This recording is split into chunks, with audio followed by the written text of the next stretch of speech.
It's my pleasure today to introduce Dr. Lala Padilla, who is the Psychiatry Residency Program Director, who will introduce today's speaker. Thank you, Tony.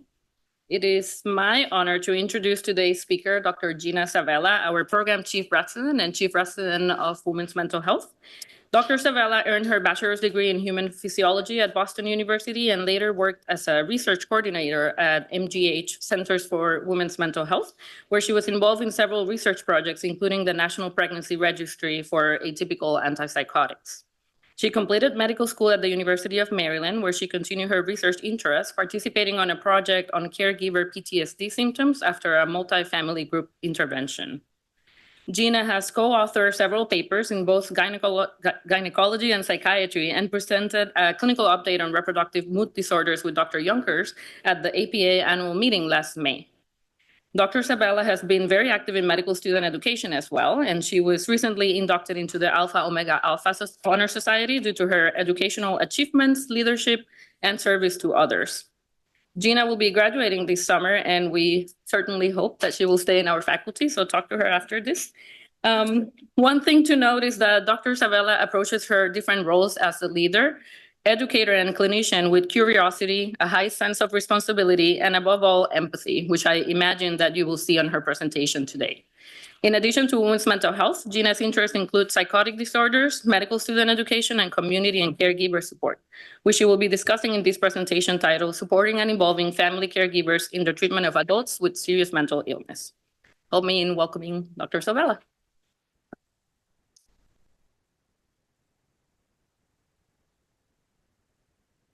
Thank you so much, Dr. Padilla, for that introduction.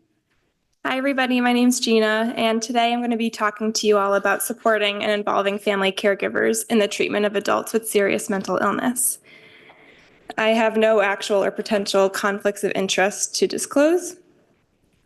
And it's my hope that after this presentation, you all will be able to describe the prevalence of caregiver stress and identify challenges that family caregivers face in navigating the mental health care system, to discuss motivational enhancement techniques that family caregivers can use to improve communication with their loved ones, and to identify available community resources to share with family caregivers. Okay. And I want to start by sharing a few examples of something that many of us are very familiar with, and that's receiving messages or calls from our patients' family members. So here's a message that I received at the beginning of PGY3 from a father of a young adult patient with treatment-resistant depression. And he messaged me, "He's not doing well. In the last week, his behavior has gone down. He's lethargic, pessimistic about his condition, and has racing thoughts that are not productive. His behavior is concerning us as it's similar to past times when it progressed to the point of needing to be taken to the ER and be checked in." A few weeks later, I received this message from the son of an older adult patient of mine with new onset confusion and psychosis. And he wrote me, "She started to get confused again, claiming this is not her home. She wants to know why I put her here. She's very agitated. She threatened to call the police to take her home. I apologize if this message is a little intense. I'm going to need to take her to the hospital. I don't know what else to do." And then finally, here's a message that reads, "She's still sleeping poorly, socially isolating, paranoid that everything in the house is breaking down to spite her and making odd impulsive decisions. Her mood is very labile and angry. She won't let us try to help her, and she stopped seeing her therapist weeks ago. I worry she will not be able to function when school starts again in a month." And this is actually a note that I wrote to my family member's psychiatrist in the summer of 2023 at the beginning of their second episode of psychosis, the first being while I was a fourth-year medical student, just a few months before interviewing for residency. And so this is a topic that's very personal and very important to me because I've been on both sides of these messages, and I've spent the last 4 years trying to balance my roles as a psychiatrist and a family member of somebody with a psychotic illness. So think about all the emotions that you just heard in these messages from family members. These family caregivers might feel confused about their loved one's behavior. They might feel really anxious and worried about their loved one's future, afraid for their loved one's safety or afraid for their own safety. They could feel frustrated, tired, helpless, desperate, or maybe a combination of all of these all at once. In the United States, 1 in 5 adults has a mental illness, and 1 in 20 adults has a serious mental illness, which is defined as a mental, behavioral, or emotional disorder that results in serious functional impairment that interferes or limits one or more major life activities. So this amounts to almost 15 million adults in the US with a serious mental illness. Most of these adults are in the age range of 18 to 25. As you can see here, this is SAMHSA data from 2023. So you can imagine this amounts to a lot of family caregivers. And an estimated 8.5 million Americans provide care to an adult with an emotional or mental health condition. The word caregiver is often defined as a substantial but non-professional relationship or role that an individual in a close relationship has with someone with a health condition. And most often, this is a family member, so I'll be using the words family and caregiver interchangeably. And mental health caregivers experience very high levels of stress and burden of care. It's shown to be higher than the typical caregiver. And in 2015, the National Alliance for Caregiving partnered with the National Alliance of Mental Illness, or NAMI, to conduct the first national survey of mental health caregivers in the United States. And the purpose of this study was to identify some of the challenges that these caregivers face. And they published the results in a report called On Pins and Needles, Caregivers of Adults with Mental Illness. So now let's look at some of these findings to better understand the caregivers. So they surveyed 1,600 adult caregivers who provide care to an adult with a moderate to severe mental illness. And the average age of caregivers was 54, and 80% of these were females. The vast majority of mental health caregivers are caring for a family member.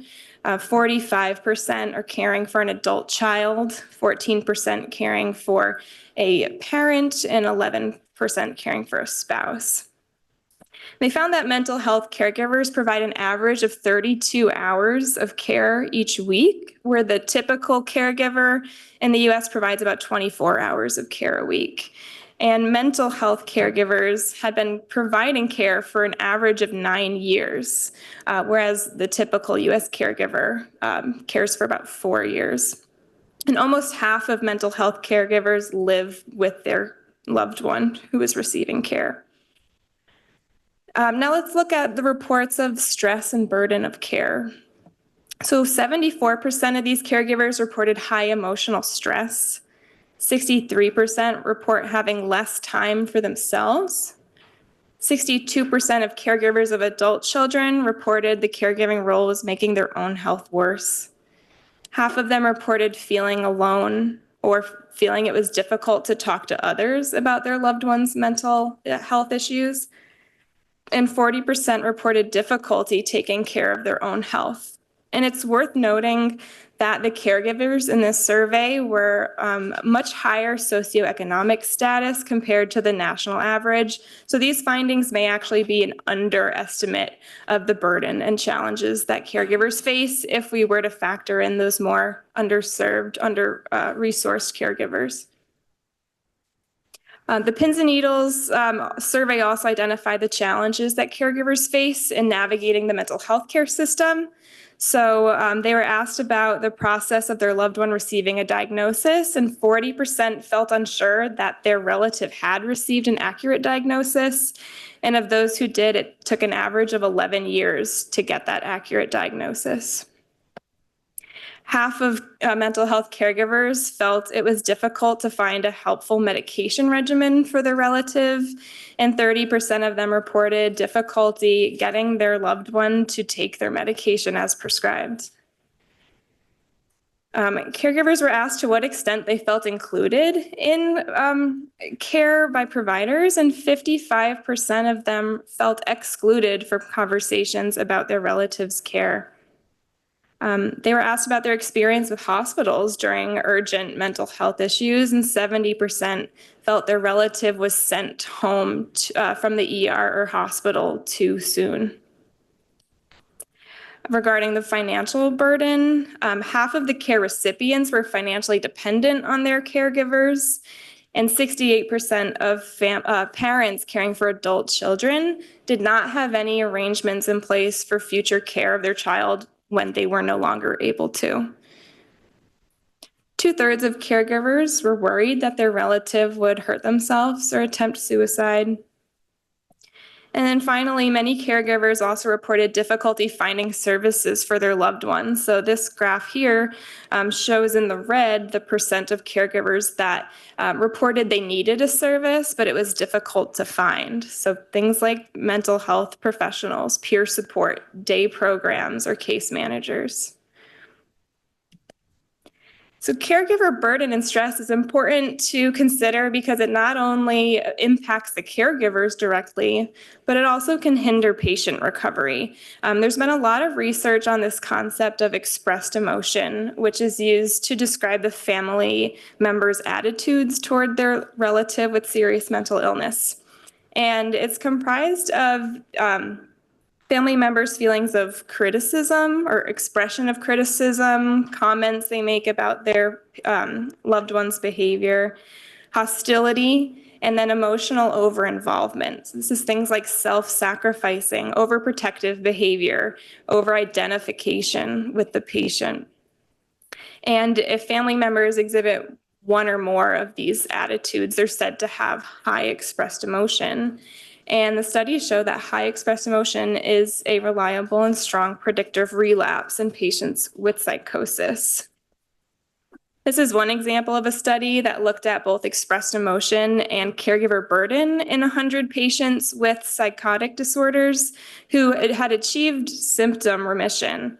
And the family caregivers were surveyed for 2 years. In this study, relapse was defined as rehospitalization. And they found that the patients whose family caregivers had high expressed emotion, particularly high criticism, had higher risk of relapse and a shorter time to relapse. So you see this in green are the caregivers that had high criticism. And the patients whose family caregiver reported high burden had a shorter time to relapse as well, compared to the caregivers with lower burden. So in the diathesis stress model of schizophrenia, this is expressed emotion can be treated like a major environmental stressor for a patient that already has some predisposition or who's vulnerable to psychosis. But we want to avoid blaming caregivers for this expressed emotion. Like I mentioned at the beginning, there's going to be all sorts of emotions that caregivers feel, and it's common and expected for them to feel that way. There's a very antiquated view about the schizophrenogenic mother who kind of caused their loved one to have schizophrenia because they were overbearing or critical, and we don't want to see it that way. So why should we involve family caregivers in the first place? This shared decision-making between patients and providers is the gold standard, but we know that our patients don't exist in a vacuum. And for many of our patients, their treatment and recovery happens in the context of their family and social network. So for mental health providers, caregiver involvement can be a helpful way to gather the history, to exchange information about the patient's behaviors, and to monitor their treatment moving forward. Then on the patient side, caregiver involvement is usually the reason patients end up in care in the first place.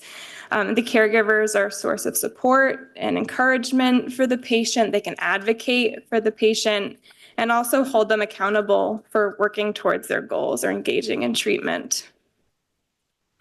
Caregiver involvement is associated with better patient outcomes, like reduced rehospitalization and relapse rates, better compliance with clinical activities, improved long-term treatment adherence, less paranoid ideation, and improvements in overcoming stuckness, which is a mental health recovery measure that includes things like asking for help or taking risks to enhance their recovery. Family engagement is recommended by international and national health organizations such as the World Health Organization, World Psychiatric Association. Also, the APA practice guideline for schizophrenia has a suggestion that patients with schizophrenia who have ongoing contact with their family receive family interventions. This systematic review by Duty et al. Compiled data from 15 studies about families' experience with involvement in care planning and adult mental health services. And they found consistent messages across 3 major themes: the family's experience of collaboration, their perceptions of mental health professionals, and their impressions of the care planning process. So let's take a closer look at these. So most of these were qualitative interviews, but some quantitative data. And regarding families' experience of collaboration, families consider themselves an important source of support for the patient and a valuable source of information, but they didn't feel accepted or invited to participate in care planning, or didn't feel like they were given a platform for communication. Families whose loved ones were admitted inpatient felt a lack of involvement and partnership. Families value consistency in mental health providers, like they prefer their loved one to be under the care of someone who previously treated them. And finally, shared decision-making and collaboration fell short of the family's expectations. Regarding their perceptions of mental health professionals, many families felt mental health professionals had negative attitudes about their role in the treatment. They viewed them as adversaries instead of partners in care planning, felt an us versus them power struggle of who knew the patient's needs the best. They felt like confidentiality policies were abused or misused by mental health professionals, or even used as an excuse to withhold information or avoid communication. They felt stigmatized or blamed for their loved one's illness. And they shared some values in mental health providers that they appreciate, such as recognition of the challenges they face as a caregiver, acknowledgement of their limitations, reassurance, openness to criticism, cooperation, and continuity. And then finally, families expressed a sense of powerlessness and exclusion from the care planning process. They perceived a lack of support and empathy regarding their concerns about managing difficult behavior, risk management, or burdens of caregiving. They made some suggestions for changes that could improve family involvement in care planning, such as enhancing training of mental health professionals or allocating more time and resources to family sessions or family meetings. Now I want to shift gears to discuss what we can do as mental health providers to help family caregivers. And I've broken this down to 3 ways we can help. We can include family caregivers in care discussions and shared decision-making when it's appropriate.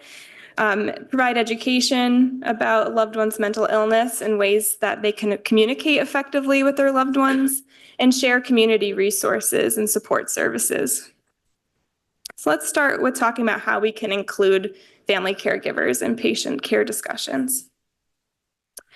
One proposed way to do this is take this 3-talk model for shared decision-making between the patient and provider and modify it to include family caregivers while still respecting that patient-provider dyad.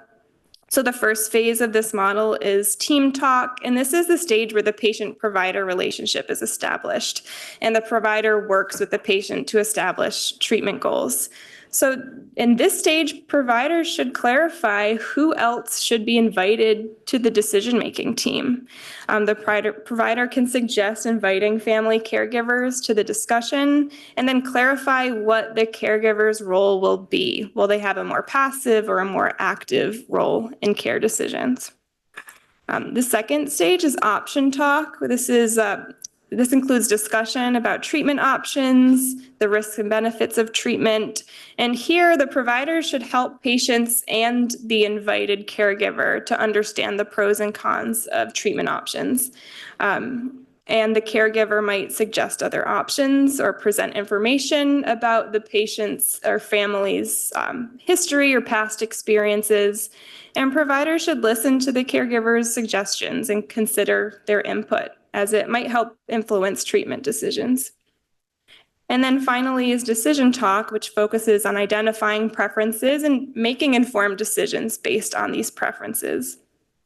And caregivers should articulate their preferences at this stage, and they should be invited to do so. The cultural formulation interview informant version is an interview tool in the DSM-5 that can be used to guide discussions with family. So it can help providers understand caregivers' preferences, barriers to care, concerns they have, and their perspectives in a more cultural context. So some of these questions say, like, what brings your family member here today? What do you think is causing their problems? What do other people in your family think is causing their problem? Has anything prevented them from getting the help they need? So if you are involving a family caregiver in shared decision-making, this tool is a good place to start. And by now, I'm sure a few of you are thinking, well, what about times where including family caregivers is not possible or not practical or not in the patient's best interest? And of course, there will be times where including a family caregiver may not be the best thing to do. Maybe it's because the patient doesn't want them included. Maybe they want more independence or they want to avoid family conflict. Sometimes we see that patients have paranoid delusions about their family members, that they don't want to include them in care. Other times family members are included, but then they oppose the the patient's decisions about their care, or they disagree with the provider's recommendations, and that can undermine the patient-provider relationship. So this raises a lot of questions, like, how can we support families without compromising patient autonomy or breaching confidentiality? And how do we navigate situations where the family caregivers have different views or goals than the patient or provider?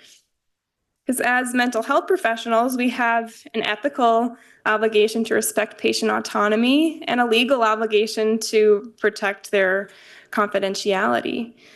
So for now, these questions are a bit rhetorical and just food for thought, and I'm hoping the rest of this presentation offers some other ways we can include and support families that don't interfere with these obligations we have. Next, let's talk about ways we can provide education to families about their loved one's illness and ways they can effectively communicate with their loved ones.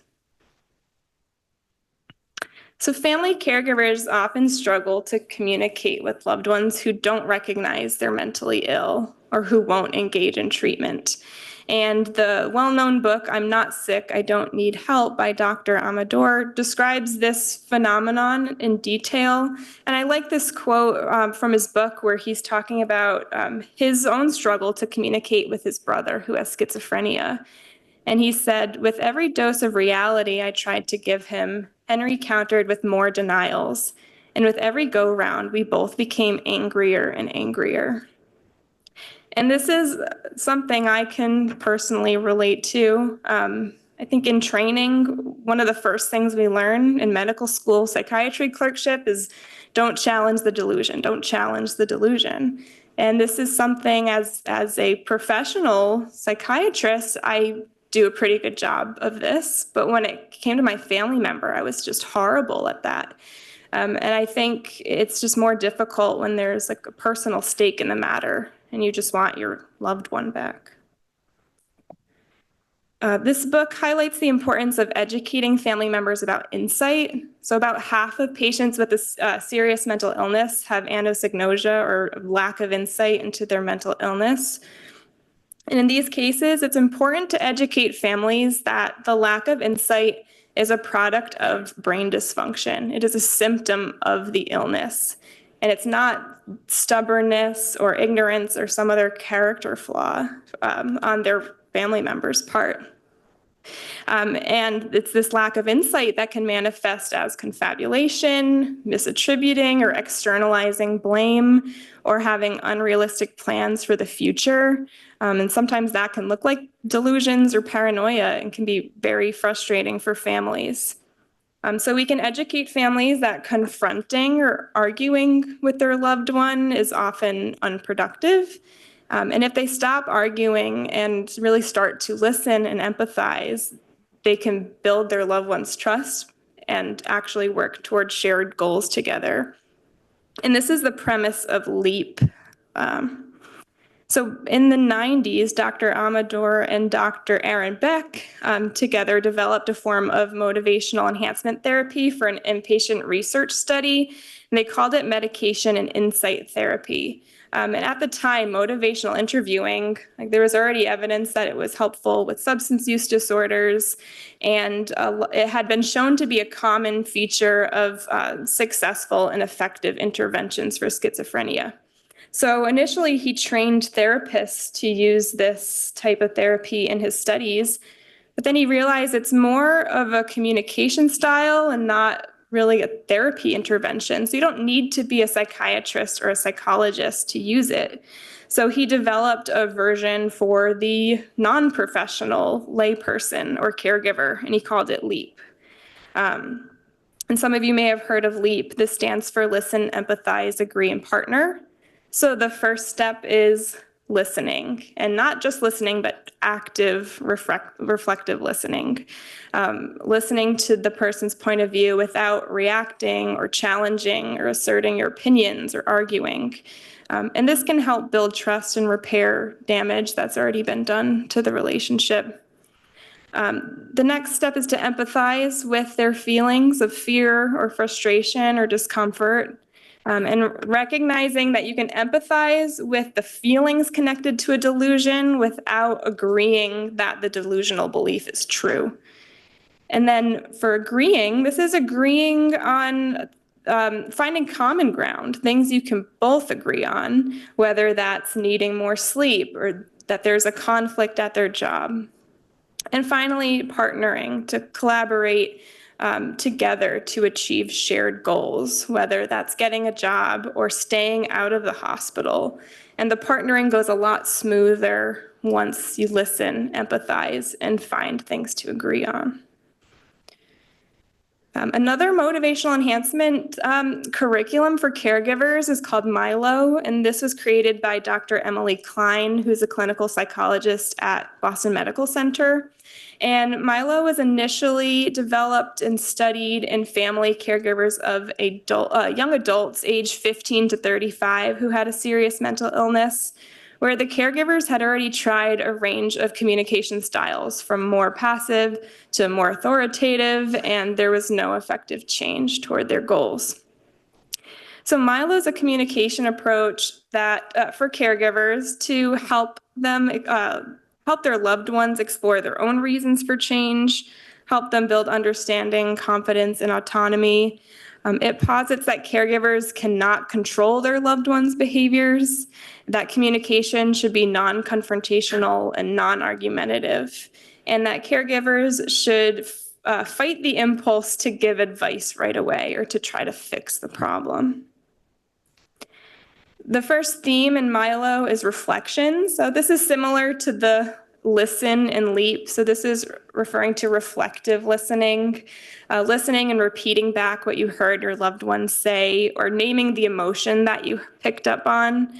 This should be a non-judgmental statement, not agreeing or disagreeing. So it could be something like, I hear that you don't like taking that medication, or it sounds like you're really worried about the side effects. And these reflections can help that person feel understood. The next theme is open-ended questions. So these questions should, again, be non-judgmental. They should show curiosity. They usually start with what or how. So instead of asking your loved one, are you going to keep going to therapy? You could just ask them, how's therapy going? And this can help to understand their perspectives. The final theme is exploring solutions, so asking them what they think could help next, and then asking them permission to offer guidance, ideas, or advice. So asking your loved one, I have some ideas for what could help next. Can I share them with you? And this is a funny video that Dr. Klein shares in her Milo webinars, but I had actually seen it before that. It was shared during a NAMI family support group that I went to.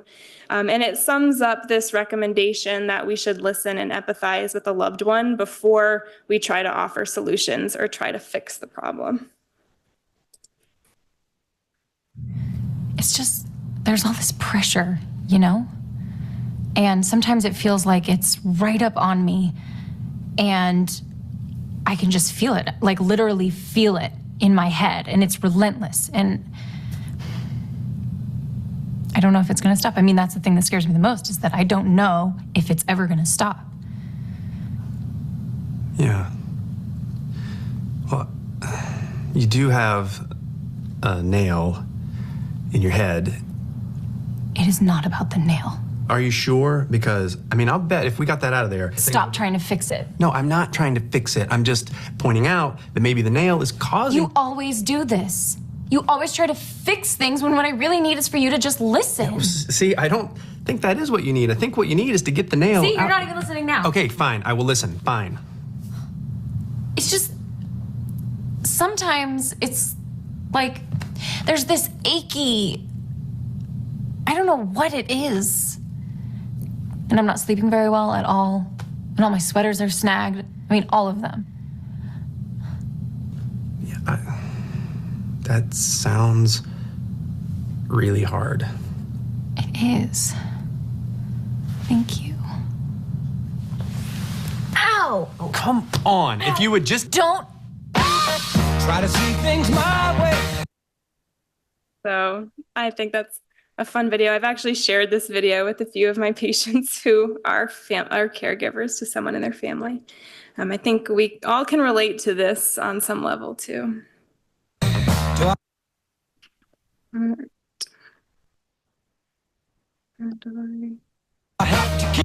All right, there we go. And so Milo actually improved caregiver outcomes in a pilot randomized controlled trial. So family caregivers to young adults with psychosis were randomized either to get 5 hours of this Milo curriculum or go on a wait list. And then after the wait list, they received the intervention. And this is what the Milo curriculum looked like. So in the first session, the clinician got to know the caregiver and the loved one with psychosis. They explored the impact that their illness had on the caregiver and gave some psychoeducation about their mental illness. And then in the second session, the clinician taught and the participant practiced reflections and open-ended questions. In the third session, they reviewed prior material. They taught and practiced raising difficult topics and asking permission before giving advice. In the last 2 sessions, they reviewed the caregiver's attempts to use these skills outside and role-played some conversations. And caregivers completed assessments at 4 time points to measure perceived stress, self-efficacy, family conflict, and expressed emotion, which I mentioned is criticism, emotional over-involvement. And relative to the wait list, the Milo caregivers had a significant decrease in family conflict and expressed emotion. And then when comparing all participants pre and post Milo, there was significant improvement in all 4 of these caregiver outcomes, and the changes were sustained for 12 weeks. It was a pretty small study, but this is a newer curriculum, and this is ongoing. They offer this curriculum as a course, an online course for caregivers, as well as offering one-on-one coaching for caregivers. Another way that we as mental health providers can help family caregivers is by sharing community resources, because families may not know what exists out there for them that can help them. So we can give them some direction, and it only takes us a minute or 2 to do this at the end of a visit or a family meeting. And I really can't talk about community resources without talking about NAMI, the National Alliance on Mental Illness. Many of you know that NAMI is important to me. If you've received the emails that I send out week after week every spring about the NAMI walk, you would know that. These are some clips that I've gathered over the last few years going to the NAMI walk in Boston.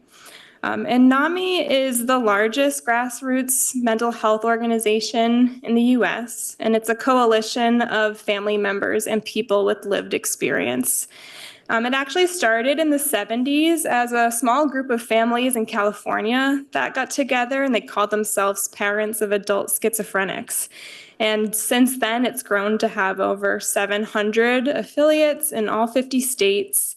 They've helped raise funds for NIMH research. They have advocated for mental health policies at Capitol Hill, and they continue to support families, caregivers, and patients alike. A really quick resource we can give families is the NAMI Massachusetts Compass Helpline. So this is a helpline that provides information, resources, and support to families and to help them navigate the mental health system. It doesn't provide direct assistance, but provides resources for accessing psychiatric treatment, housing, public benefits, transportation, and employment. And it's staffed by people with firsthand experience navigating the mental health system, either for themselves or for a family member. It's not a crisis line, and it's available 5 days a week in both English and Spanish. The resource I personally like to share with caregivers are the NAMI family support groups. I went to a few of these groups myself when my family member first started showing psychotic symptoms, and I found it very helpful. They have groups by each region in Massachusetts and for each city. And then they also have groups by caregiver demographics. So they have groups for spouses, for siblings, for parents of adults with mental illness. They even have a group now for Black and Brown communities. And in preparing this talk, I actually reached out to a few NAMI family support group facilitators just to get some of their insight and expertise. So I spoke with Ray, who works for NAMI Massachusetts and NAMI Cambridge Middlesex, and she's been a family support group facilitator for 10 years. And I also spoke with Nancy and Bill, who work for NAMI Central Mass, and they've led the Worcester Family Support Group for over 20 years. And they also partnered with the Central Massachusetts Crisis Intervention Training Program, where they, for about a few years, where they spoke with law enforcement and police officers to give them, the perspective of how families are impacted by mental illness. And Ray, Nancy, and Bill, they are all family members to somebody with a serious mental illness, which is required to be a family support group facilitator. So I asked the three of them some questions like, who attends your family support groups? What struggles, challenges, or emotions come up often in your groups? What can mental health professionals do to help caregivers? And are there any resources, books, or websites that you'd recommend? And I'll first say all of them were very, very happy that I reached out. They were thrilled to talk. I spent over an hour on the phone with Nancy, and it was really great to hear their perspectives. So I asked who attends NAMI family support groups, and they said it's mostly parents of adult children, but they're seeing more and more partners and siblings coming to these groups. And the support group attendees fall mostly into two categories. The first are, and I quote from Ray, people whose loved ones are in crisis for the first time, who are overwhelmed on how this works, how to advocate, or how to find people they can talk with and not feel judged or shamed. So these are people that are just navigating the mental health system for the first time and trying to get a diagnosis or find help for their loved one. And then the second group are the caregivers whose loved ones have severe chronic mental illness. where it's become clear that it's not going away with one hospitalization or one medication. These are people whose loved ones are in and out of the hospital or in and out of the criminal justice system. I asked them what challenges are often shared in groups, and we talked a lot about diagnosis. So both this fear and uncertainty around diagnosis and the prognosis of the mental illness, as well as some relief that comes from getting a diagnosis. So Ray told me the main things families remember is the diagnosis. They put it together with what they've heard, their fears, what friends tell them. They hear the diagnosis as permanent and hopeless, essentially meaning their loved one will have a poor, unproductive, unfulfilling quality of life. And so she cautioned mental health providers to be really mindful of the way that we talk about diagnoses like schizophrenia with family caregivers. At the same time, families are looking for services and resources, and a diagnosis is necessary to qualify for DMH services or disability. So in that sense, it can be a big relief for families to get these diagnoses for their loved ones. We talked about this issue of being discharged into the great pinball machine. So people's loved ones go to different hospitals, they see different doctors, they get different diagnoses, they get started on all these different medications. And families feel like there's no consistency, there's no organized, coordinated sharing of the medical history. And the programs that do provide wraparound services are far and few between and difficult to get access to. And then consistent with the research, families don't feel like they're being included. They discussed, or Ray and Nancy discussed, a lot of families just talk about the times their loved one was in crisis. They brought them to the ER. They waited for hours in the ER for their loved one to be seen. And then they learned that their loved one was finally evaluated and discharged, but they were never consulted. And we also talked about frustration with HIPAA. And Ray told me that families know and appreciate HIPAA, but where they get frustrated is situations where there aren't HIPAA restrictions and they still aren't consulted, or when providers don't seem to know what HIPAA does and doesn't stipulate. I asked what emotions come up a lot in these groups, and everyone said the emotion that comes up the most is grief, because there is a loss. You're losing the person you once knew. You're losing the future that you saw them having. And Nancy described it like going to a funeral for someone who's physically alive but not really there. Family members feel guilty. They might feel ashamed or blamed, thinking it's something they did to cause the illness. And a lot of support they give families and groups is just telling them it's not your fault. It's the disease process. They might feel lonely, left out, unable to talk about it.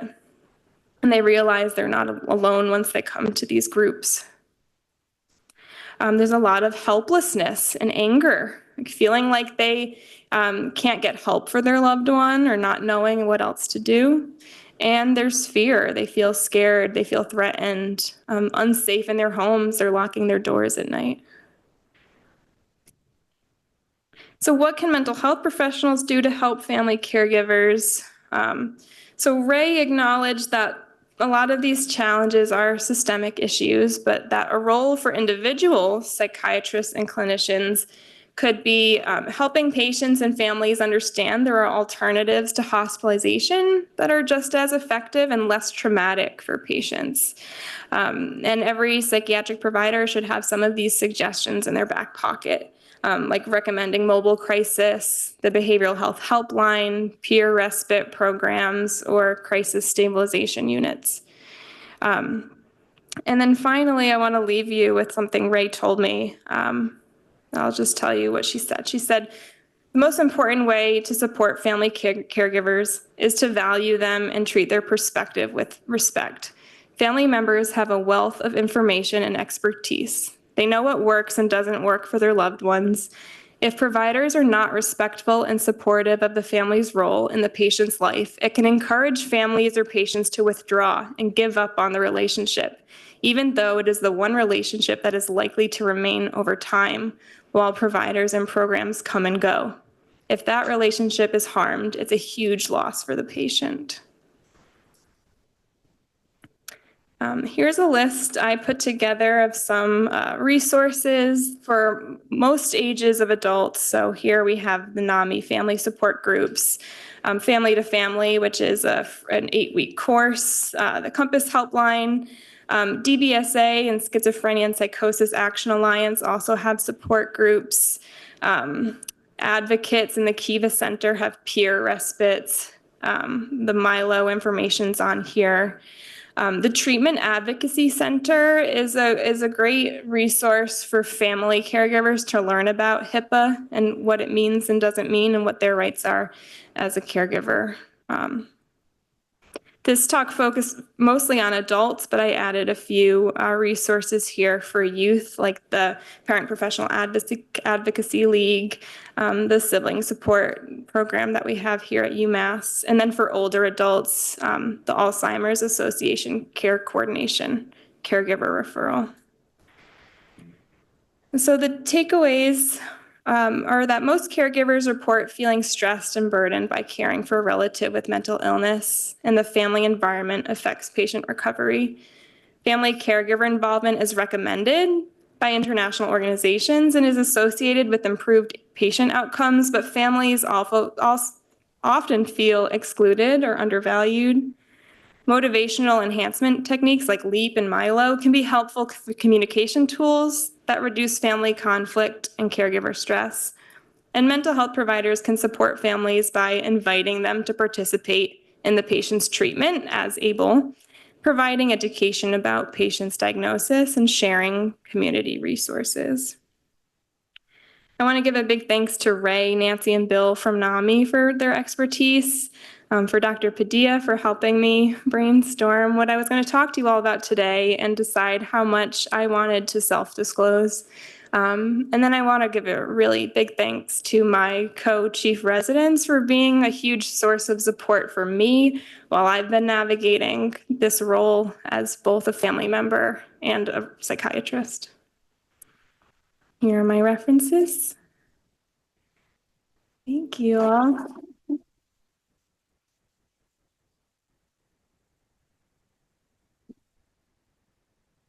Questions?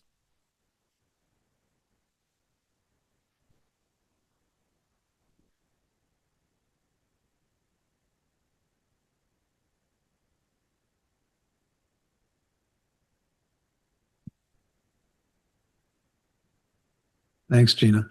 Yeah. That was, in some ways, it was, it was a bold move with self-disclosure and everything, but it had so much practical information. So the question is, might it be appropriate to take your resource list and attach it to the department website on the for families or the for patients access Yeah. thing? I know on the clinical side it will not be allowed, but it would have to be on the school side. But it's just something for the department to think about because you've done all the work to gather the information. Very nice job. And it's with probably just complicated touching the subject. iceberg. It's I'm probably- sure. Yeah. Why wouldn't it be allowed on the clinical side? Because they don't allow anything, Tony. Is this being recorded? I was talking about the Boston University clinical system. Yeah. Yeah, sure. Yeah.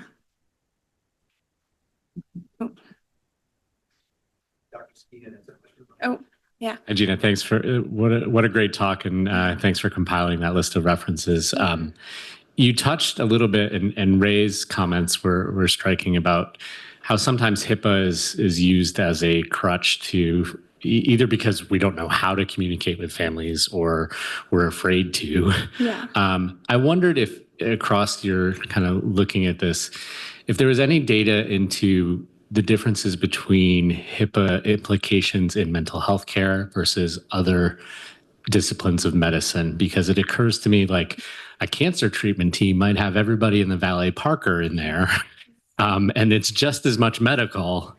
And because of the kind of, whether this is bias or stigma towards mental illness, it's handled differently in most instances, both from the provider and family side. I didn't know if there's any literature to speak to that. So I didn't come across any literature comparing like mental health HIPAA versus non-mental health HIPAA, but I definitely think stigma has a huge part to do with it.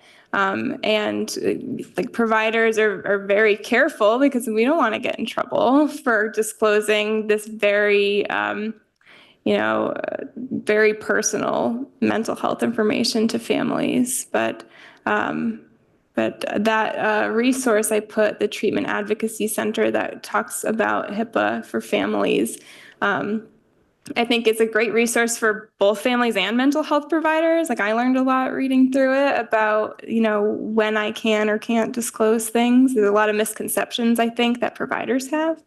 And it teaches family members how they can advocate for themselves. I will say, I have noticed that in my experience as a family member, I've run into situations where people didn't know what HIPAA meant. I called the PCP for my family member and they were like, we don't have a release of information. We can't talk to you. And they were about to hang up. And I'm like, well, I can talk at you. Let me talk at you. And they didn't know that. So I think, it's a really, really big issue, this confidentiality. We might want to do a grand rounds on HIPAA because my question was also did Ray or Nancy say any of the most frequent mistakes that healthcare providers make regarding HIPAA or misconceptions? They brought up the issue a lot of in a crisis when they're at the hospital with their loved one that they don't get consulted. And this frustration of if I'm bringing my loved one to the hospital, there's something wrong and it's not safe. And those are times where families can and should be consulted, and HIPAA would not restrict that. And yet families are ignored in those situations. They're not consulted. So that issue, Nancy and Ray talked about that. We have a question from Dr. Hobart. Thank you, Gina. Wondering about any role for advanced directives that patients might put into place during times of doing better to give a stronger role for loved ones during tougher times using healthcare proxies, ? That's a really great question. I didn't dig into that. The Treatment Advocacy Center also, it does talk about that as well. Because this issue of confidentiality does depend on the patient's capacity and whether they have a designated healthcare proxy. But that's a great question. I don't have a good answer to that. Tony, I have a comment. Yeah, go ahead. Thank you, Gina, for your presentation and for all the hard work you put into it. Thank you. I don't have a question. It's more of a comment going back to the 3-talk model. I just appreciated the question of asking the patient who to involve and what's their role, and thought about it as a cultural sensitivity invitation to understanding that there are different ways that people involve family members and that we shouldn't assume what should be the extent of their involvement. So I appreciated the phrasing that you put in there. Yeah. Who should we invite? Not And what, what's not their role. Yeah. Not what family members do we want to invite. Yeah. We have another online question. What about varied forms of transference issues that arise in a caregiving relationship? Transference from the caregiver to the mental health professional? I don't know if the person's going to... There's always going to be transference and some countertransference with caregivers, I think. Yeah, not sure what it's asking. Yeah. Should I? Okay. Yeah. So I guess my question's informed by I did a postdoc in first episode psychosis in China. And I was wondering if and so my anecdotal experience there was that people were symptoms were caught very early, because in a lot of families in China, that when the children turn 18, they don't just move out, they stay at home. Yeah. And I was wondering if you know of any literature about sort of cultural attitudes about like family makeup that might influence the course of psychosis or treatment or outcomes. Yeah. Broadly, I didn't look into that, but a lot of the individual studies I looked at were from different countries. Like Singapore had put out a study that I read, and in Singapore, their like national mental health guidelines advocated for family involvement. A lot of in the UK, a lot of their mental health guidelines recommend family involvement.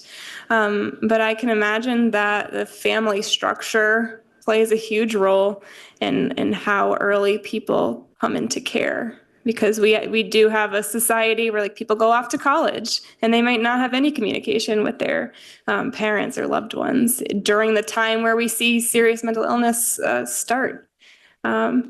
So that's really interesting that you noticed that difference in your own research. Yeah. So if I may, there is actually a body of literature that has looked longitudinally in reference to expressed emotion at the effect of culture.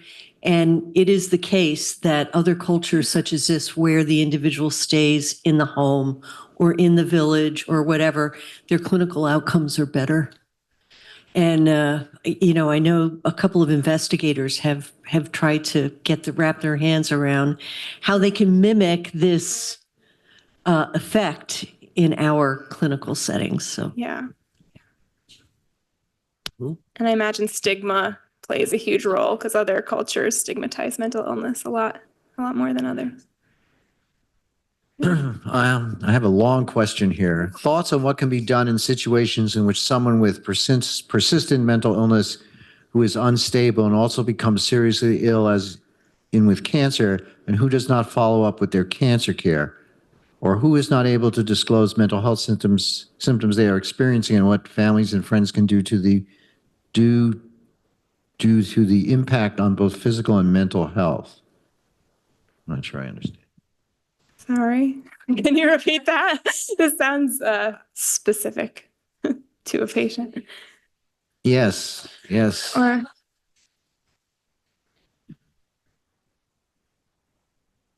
yeah. So No. if the patient's not disclosing information, but the caregiver will? They can hear you. They can hear you. Yeah. I think I may have mentioned this before, but I am on the mailing list of a family support group called the Angry Moms, who are angry at the government, specifically the FDA, for restrictions on clozapine. They were at the hearings not that long ago where the advisory committee voted to do away with the REMS on clozapine, and they have not given up. They are a force. No, I mean, it's every week they publish a horror story about an adult child who couldn't get clozapine because of a snowstorm, because of a pharmacy, because there's no emergency supply. I mean, it's allowed. It's a problem. All right. One last comment there, and then we'll stop. Just, I don't know whether you're familiar with this, but of the city of Giel, Belgium, because I think Dr. Yonkers was referring to one here, but it's a city that's devoted itself to the care of people with chronic psychiatric disorders. It's in the province near Antwerp. And the idea is that many people in the community adopt patients who need it and just invite them into their homes and give them a place to live. And they've used that for deinstitutionalization with pretty good outcome. Yeah. Just, it's a model that probably we could never do here, but it's the whole city that works on this. Right. So, Gina, thank you very much. It was a wonderful talk.